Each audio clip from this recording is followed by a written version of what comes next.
The Nightshift Congregation. Horror Box, Part 1. The first thing Alex noticed about the hospital at 2 a.m. wasn't the quiet. It was the smell.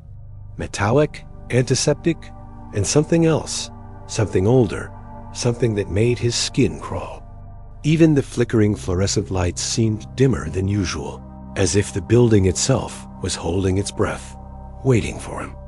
He had heard rumors about night shifts, nurses joking about ghosts in the supply closet, janitors whispering about footsteps that didn't belong to anyone.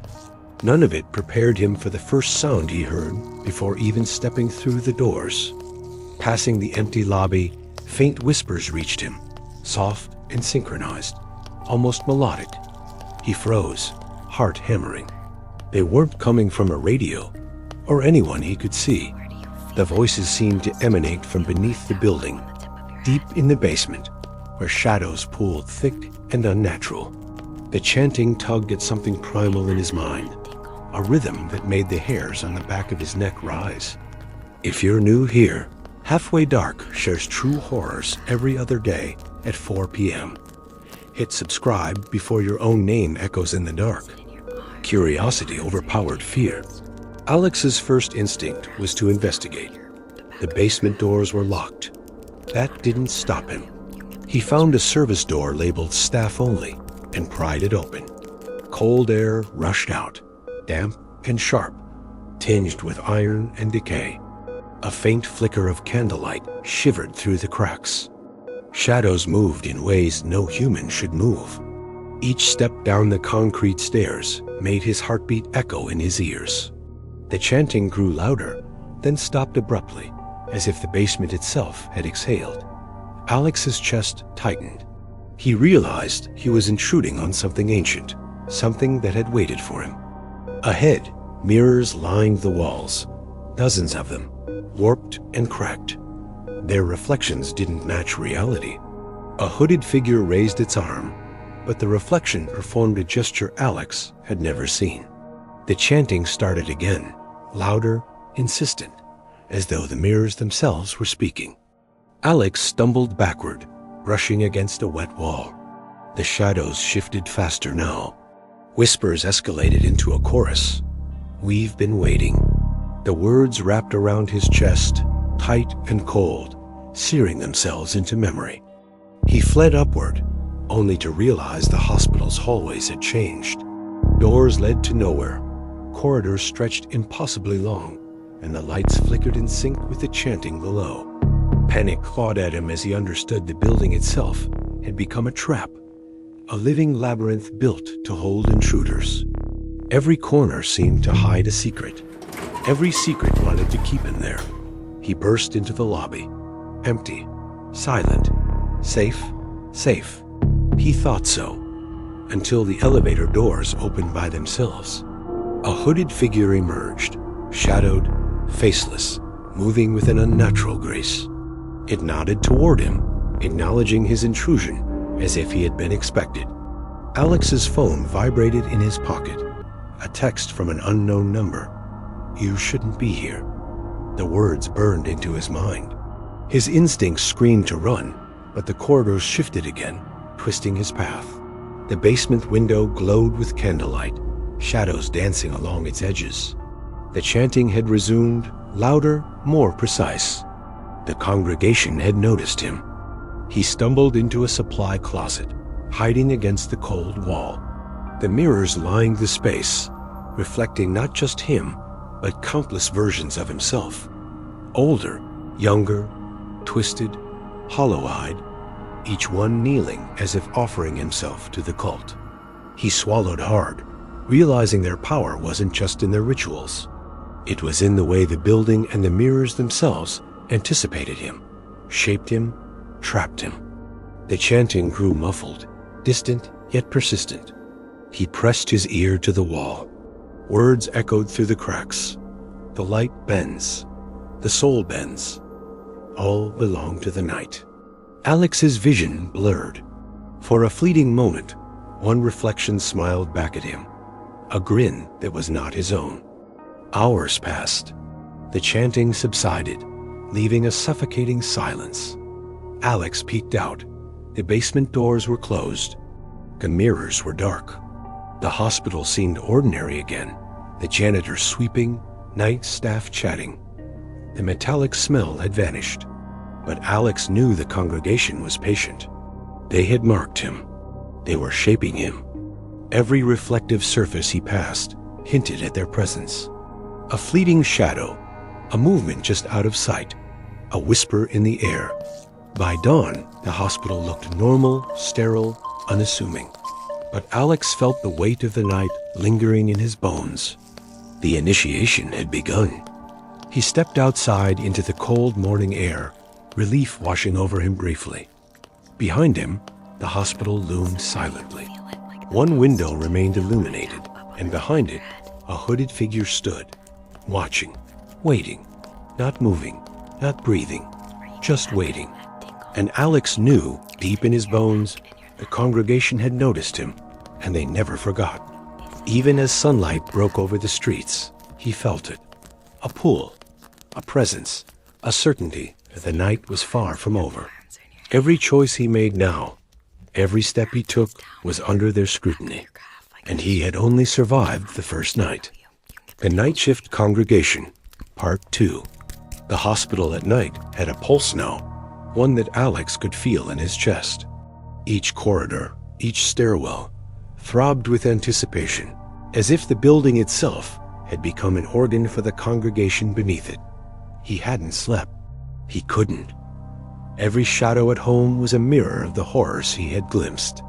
Every whisper of wind sounded like chanting.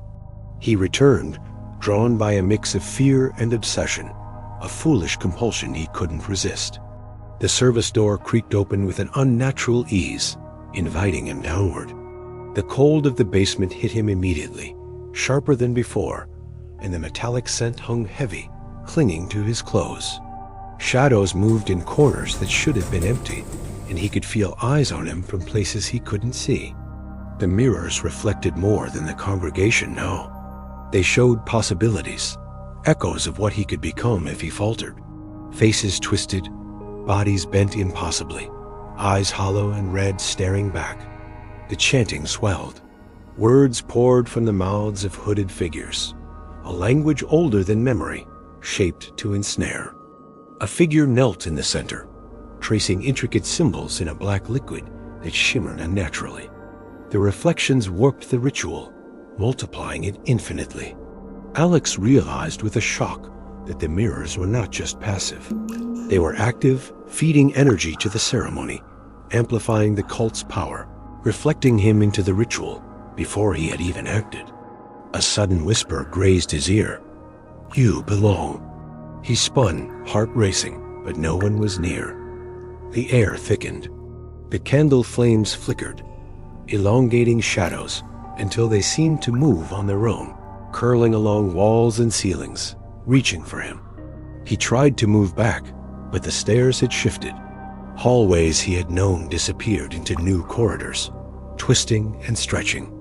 Every turn brought a reflection of himself kneeling, hooded, offering himself to the black liquid. One reflection smiled with a cruel intelligence. It was not him. His stomach churned as he watched the congregation in motion. Figures moved in impossible synchrony, steps precise, arms lifted at angles the human body shouldn't allow. The chanting rose, and he felt it in his bones, a hypnotic tug, a rhythm pulling at his will. Alex stumbled into the center of the room, desperate for escape. One hooded figure turned fully toward him, and the others followed, their motions precise and deliberate. The ceremonial blade glinted under the candlelight, long and blackened with age. He backed away, and the mirrors rippled, reflections reaching toward him with fingers impossibly long. The whispers intensified. The light bends, the soul bends. All belonged to the night. The words seemed to vibrate through the floor into his feet, through the walls into his head. He clutched his ears, but the sound was inside him now, inseparable from his heartbeat. A hand, real, not reflected, touched his shoulder. He spun and found no one there, but the mirrors showed him kneeling anyway, offering his essence to the black liquid. Panic rose to a scream, and he bolted. The building seemed to shift with him, corridors stretching, walls twisting as though it were alive. Hooded figures appeared at impossible angles, their reflections multiplying endlessly. Alex's pulse pounded in his temples. He stumbled, falling against a mirrored wall. In the reflection, a figure pressed its face to the glass, eyes hollow and wide, grinning with anticipation. He scrambled upward, finding the stairwell that led to the first floor. The fluorescent lights flickered violently. Shadows elongated across the hall. The mirrors reflected not just the congregation, but his own fear, twisting it into grotesque shapes. He realized with dawning terror that he was being trained, drawn, molded into their ritual, whether he wanted it or not. His phone buzzed again. Another text from an unknown number. It's too late to leave. He dropped it, heart hammering. Every reflective surface hinted at them. A fleeting shadow, a movement just out of the corner of his eye, a whisper riding the air. He ducked into a supply closet, trying to hide, trying to make sense of what he had witnessed.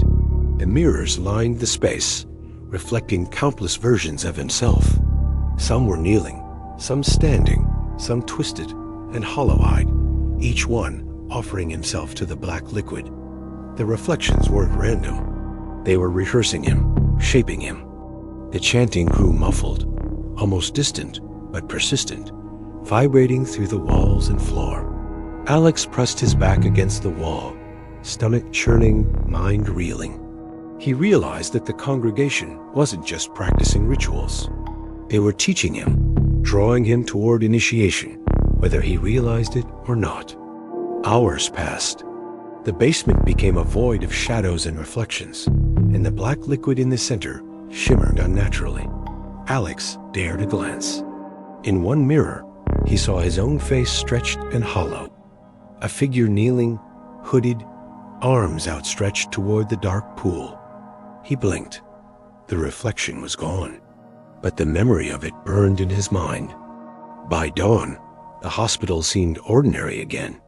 Janitors swept the floors, nurses chatted quietly, and the metallic scent had disappeared. But Alex knew it wasn't gone.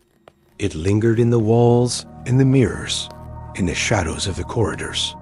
They had marked him, shaped him. He had survived the initiation so far, but only barely. Even as sunlight poured across the street, he could feel the congregation's presence. Every mirror he passed hinted at them. A figure kneeling behind him, hooded, waiting. He understood now that his life had been irrevocably changed. The congregation had noticed him, and they never forgot. If your heart's racing, this is only the beginning. The nights are far darker than you imagine, and the congregation always remembers those who watch. The Nightshift Congregation, Part 3. By the third night, Alex could feel the hospital breathing.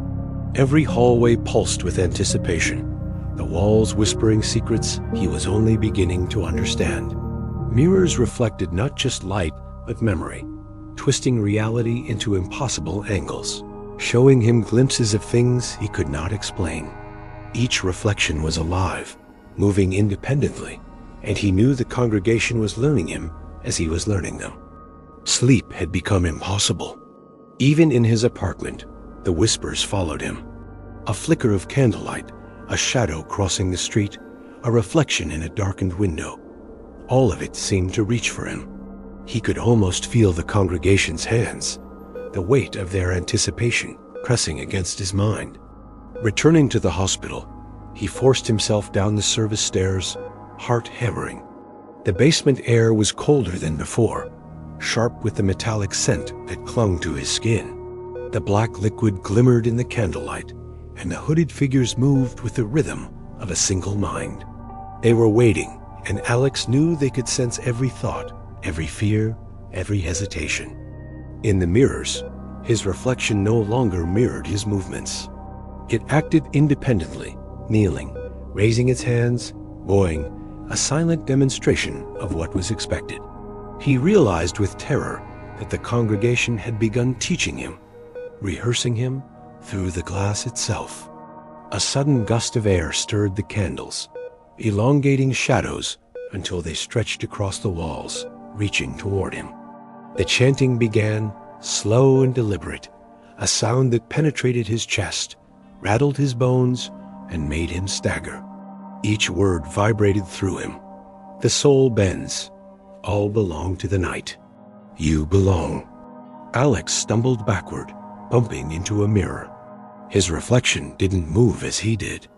It tilted its head, and a thin smile spread across a face that wasn't his. Panic surged. He fled into the corridors, but the hospital had shifted again. Hallways stretched impossibly long. Doors led to nowhere, and every mirror reflected versions of himself kneeling. He pressed himself against a wall, trembling as the chanting swelled. The reflections multiplied, showing him older, younger, hollow-eyed, twisted, all kneeling to the black liquid. One mirror showed a hooded figure lifting the ceremonial blade, hovering above him in silence. The reflection smiled and winked. A whisper floated across his ear. "It's easier if you join us." He spun, seeing no one, yet every mirror confirmed the threat. The air thickened, warm and suffocating. His mind raced. Every instinct screamed to run, yet every reflection reminded him there was no escape. He stumbled into the central chamber again. The black liquid shimmered, ripples distorting the candlelight. Figures circled in ritual, their motions impossible, synchronized, beautiful, in a terrifying way. The chanting grew louder, faster, pressing against the walls, pressing against his mind. Alex realized that the congregation didn't just observe him. They anticipated him, predicted him, rehearsed his fears, and mirrored them back in every reflection. He fell to his knees, gasping. One of the hooded figures stepped forward, raising the ceremonial blade. The mirrors rippled, and he saw himself kneeling, hooded, hands stretched toward the black liquid. His reflection looked satisfied. Suddenly, a voice, calm and low, penetrated the chaos. "Your memory bends. Your fear feeds us." The words reverberated inside his skull. He realized the reflections were more than teaching tools. They were prisons, echoing his thoughts, capturing his fear, shaping him into what the congregation wanted. Alex bolted. The basement hallways twisted impossibly, mirrors multiplying endlessly, reflections reaching toward him, grinning, mocking, alive.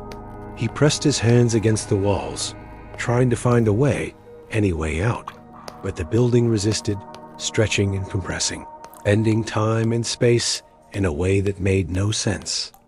In a quiet alcove, he glimpsed a mirror that didn't reflect the basement at all. Instead, it showed his apartment, his bed, his empty room, and in it, the hooded figures.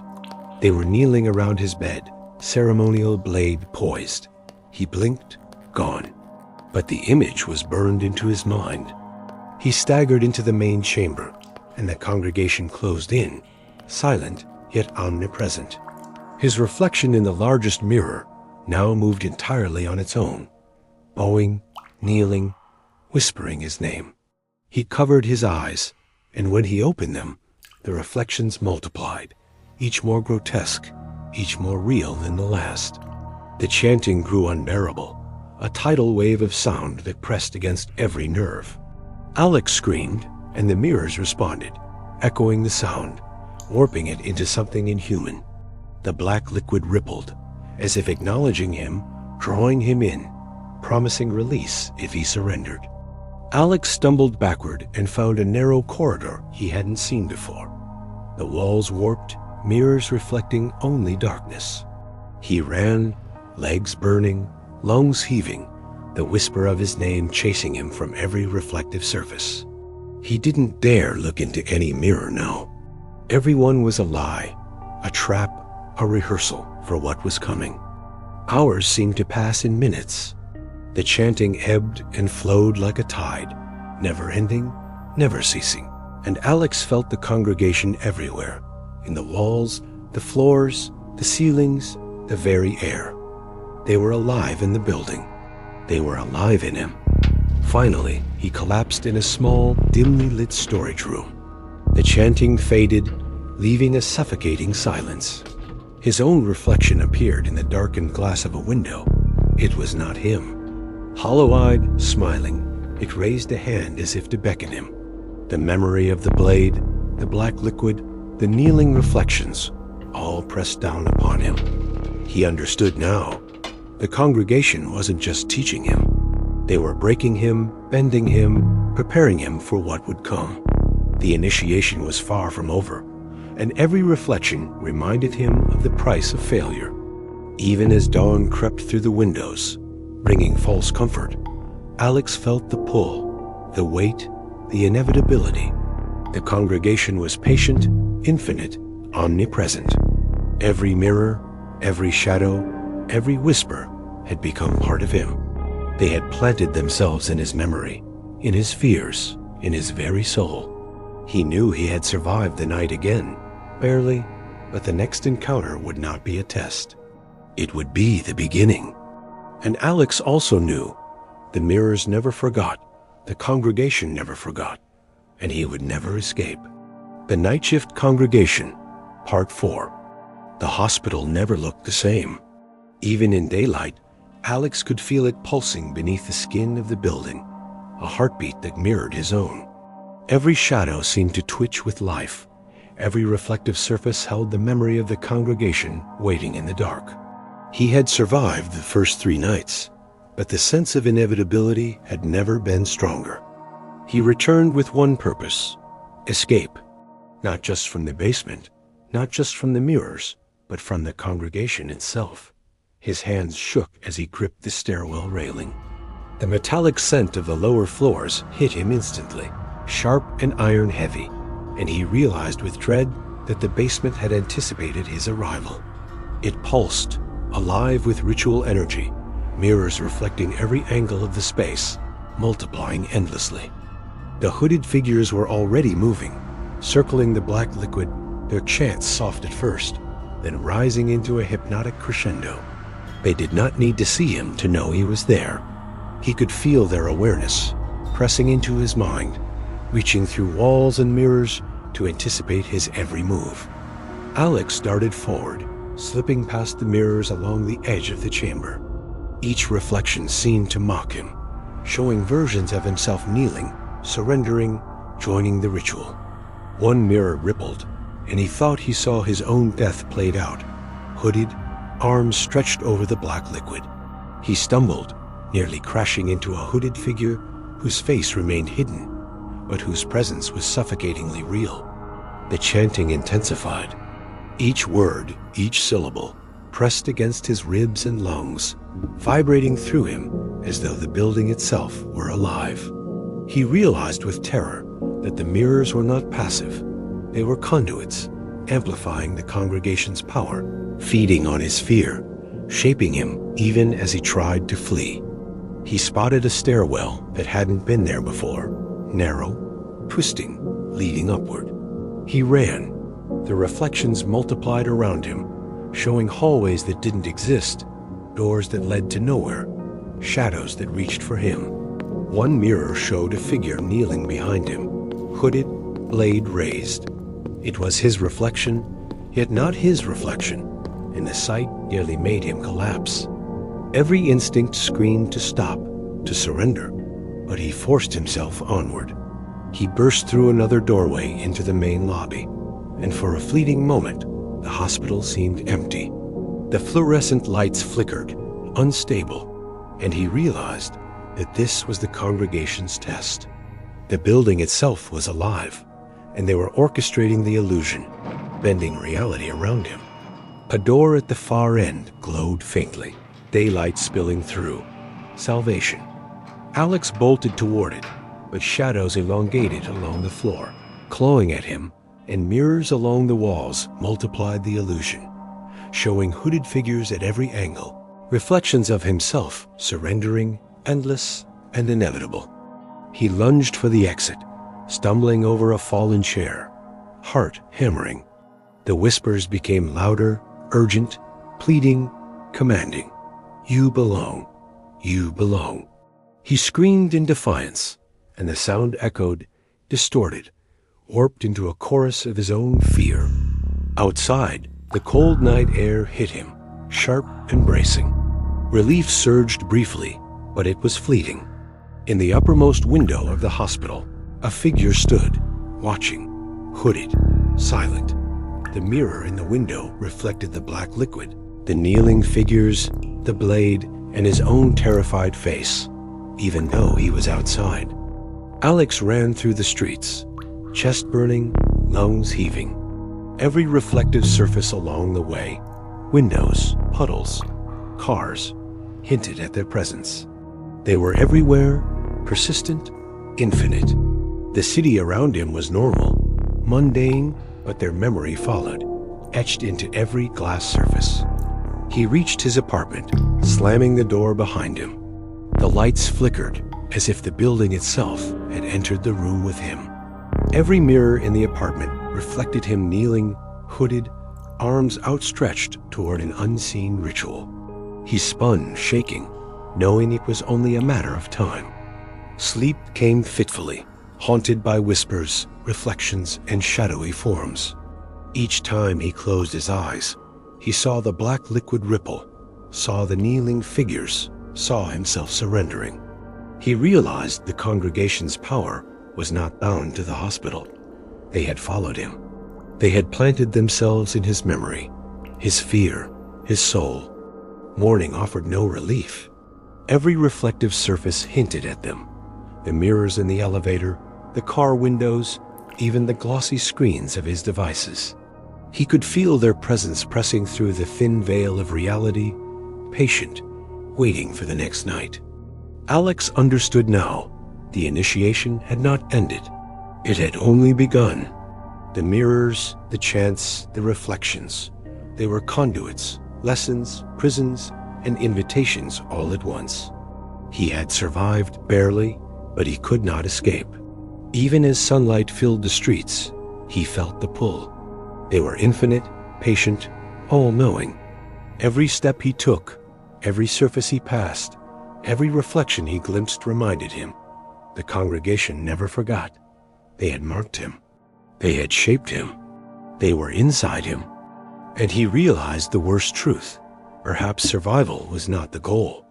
Perhaps the congregation never intended for him to leave unshaped, unbroken.